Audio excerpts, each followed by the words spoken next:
Salut, c'est Romain. Pose ton téléphone et visualise ça. Dans ta main gauche, une pilule bleue. Dans ta main droite, une pilule rouge. Bleu, tu restes dans les dogmes. Série à rallonge, tableau Excel. Plus lourd, c'est toujours mieux. Pilule rouge, tu t'autorises à écouter ton système nerveux et pas seulement ton programme. Depuis 13 ans, j'ai avalé la rouge. Et on a donné un nom à cette approche, Red Pill. Red P pour régulation de l'entraînement par la diminution de performance. En gros, c'est de l'autorégulation, mais rebrandé façon Matrix parce qu'on est aussi fan de pop culture. Et ça claque, et surtout parce qu'on s'en souvient. L'idée, c'est pourquoi plus ne veut pas dire mieux. On nous martèle que la charge fait tout. Ajoute des kilos, multiplie les séances, ça finira par payer. Sauf que, tout simplement, si ton corps n'est pas un tableur, lundi, tu fais une séance de squat, ça vole à 140 kg. Jeudi, la même barre, elle te cloue au sol. Le mix sommeil, stress, énergie, il va changer chaque jour. Et la réalité, c'est tout simplement que tu n'avances pas parce que tu fais plus, tu avances parce que tu tolères mieux ce que tu fais déjà. La tolérance, ça se mesure, ça se respecte, ça se gagne. Pas en souffrant davantage, mais en dosant intelligemment. La fatigue, au final, un grand mot. J'utilise ce mot, mais on pourrait mettre énormément de définitions derrière. Simplement, il est connu de tous. C'est un signal, pas un trophée. Instagram, on adore la photo où tu rampes hors de la salle, le finisher. Ok, mais cette fatigue, est-ce qu'elle t'a approché de ton objectif ou est-ce que tout simplement tu as juste flatté ton ego? Nous, ce qu'on aime bien faire, c'est par exemple brancher un capteur de vitesse. Dès que la barre va ralentir de X% par rapport à la meilleure rep de la journée, on coupe. Ce point de chute, ce drop-off, c'est une zone d'or. Au-delà, on va dire que tu produis plus de déchets que d'adaptation. Encore à nouveau un mot générique. En gros, pour le traduire simplement, c'est tu payes l'essence, mais la voiture, elle avance plus. L'idée, c'est qu'il y a une tour de contrôle. Cette tour de contrôle, c'est ton système nerveux autonome, par exemple. On va descendre un peu plus bas que le cortex. Ton système nerveux autonome, c'est un duo sympathique-parasympathique qui est niché dans le tronc cérébral. Ça tombe bien, le tronc cérébral, c'est la cible principale d'intervention avec la BORNP. Ce système nerveux autonome va piloter la circulation, la respiration, la digestion, la tension artérielle et même ton tonus postural. En une fraction de seconde, c'est lui qui peut décider si tu es prêt à sprinter ou à freiner. Quand tu as un sympathique activé, il y a le cœur qui s'emballe, cortisol qui monte, pupille dilatée, c'est en mode attaque. Quand le parasympathique est plus dominant, on a une variabilité cardiaque qui grimpe, un nerf vague qui souffle et une pression qui descend. On passe en mode réparation. Si il est mal réglé, ta récup peut éventuellement passer de 48 à 72 heures, parfois 96 heures. Tu suis ton plan au millimètre, ce qui est noté sur la fiche. Parfait. Mais c'est éventuellement pour louper la fenêtre idéale de réentraînement et casser la surcompensation qui fait progresser. Tu peux ajouter à ça la variabilité individuelle. Certains encaissent un stimulus en 24 heures. Je pense au type feu, dopamine dominant, qui peuvent mettre de l'intensité tous les jours. Et d'autres, peut-être qu'ils ont besoin de 4 jours. Et tout ça est dépendant de la fatigue induite pendant la séance. Fatigue, grand mot, le drop-off de performance. Ce qui veut dire que copier un programme sans tenir en compte de ça, c'est en gros piloter un avion sans instrument. Le timing, c'est tout simplement une image ultra simplifiée de vagues qui montent et qui descendent. Imagine juste une ondulation simple. Tu charges, tu t'entraînes. Ça veut dire que tu lances un stress.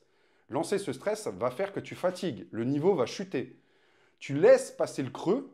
Une fois que tu as chuté, il va falloir que le corps se reconstruise en arrière-plan. Tu vas récupérer. Et éventuellement, tu vas rebondir et dépasser ton point de départ d'un point de vue forme, d'un point de vue performance. Et c'est là qu'il faut retester ou recharger. C'est-à-dire réitérer le stimulus d'entraînement. Le stimulus d'entraînement. Si tu testes ton ARM pendant le creux, tu crois avoir régressé, mais le problème, ce n'est pas l'entraînement. C'est le moment où tu regardes la courbe, tout simplement. Le signal est plus important que le volume. J'ai vu des sportifs sortir trempés de séances, canés, mais ils stagnent 6 mois. Et d'autres qui battent leur record personnel après deux séries chirurgicales. 2 séries, rendez-vous 4 jours plus tard, ça bat son record. Parce que tout simplement, le corps, il réagit à la qualité du signal, pas à la quantité de coups de marteau que tu peux mettre. Vitesse, amplitude, densité, émotion, ben, c'est ça le langage qu'il faudrait adopter. Et en gros, plus tu cries, moins le système va t'écouter. Et l'idée, c'est plus de trouver le mot juste au bon décibel, et la réponse, elle va être magnifiée. Ce qui nous importe, c'est de mesurer ce qui compte. Il y a différents indicateurs qu'on peut utiliser. C'est des indicateurs qu'on utilise séance après séance, parce qu'il faut de la reproductibilité. Et en observant ces indicateurs, tu vas comprendre ton fonctionnement personnel, interne, et tu vas savoir quand est-ce que tu vas pouvoir replacer des séances, quel rythme tu vas devoir adopter dans tes séances, et tout le reste, suivre des plans à la lettre, des choses comme ça qui ne sont pas dits individualisés, ben en fait, c'est du bruit. Ce que Red Pill et l'autorégulation va changer concrètement, c'est en un, d'écouter avant d'imposer. Les données précèdent le plan, jamais l'inverse. On va stopper à des pourcentages de drop-off de performance dans les séances et on va viser ce drop et pas l'échec, pas le nombre de séries, c'est X séries. Tu vas toujours essayer de construire un profil individuel qui te permettra, en fonction des qualités, de tester au sommet de la vague. On va juger la progression, pas la fatigue. L'objectif, il est également d'ajuster en direct. Mauvaise nuit, séance modulée. Et ce qui nous amène à des résultats très intéressants, moins de séances fantômes, plus de PR sans casse, et un parasympathique qui ne passe plus sa vie à clignoter en rouge en fait.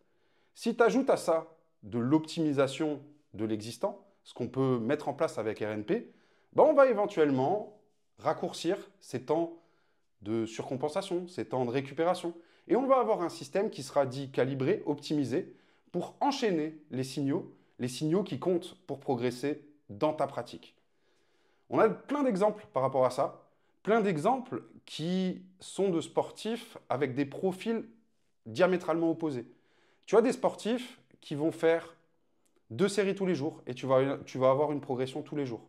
Mais tu as d'autres sportifs qui ont besoin que d'une seule séance par semaine. Et en réalité, si tu prends le pas d'aller construire un plan de ce type-là, tu te rendras compte que tu as des rebonds de performance de 5 à 8% 7 jours plus tard, en ne réalisant qu'une seule séance.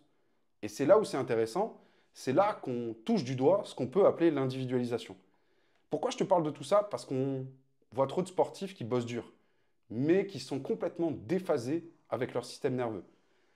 Parce que moi-même, dans mon histoire de sportif, j'ai grillé des saisons avant de piger que tolérer passe avant performer.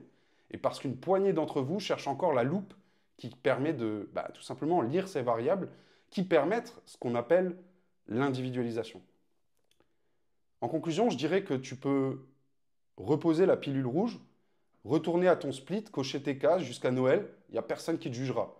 Ou tu peux prendre la pilule et là, chaque ralentissement, chaque saut, chaque réveil, chaque indicateur va devenir un indice.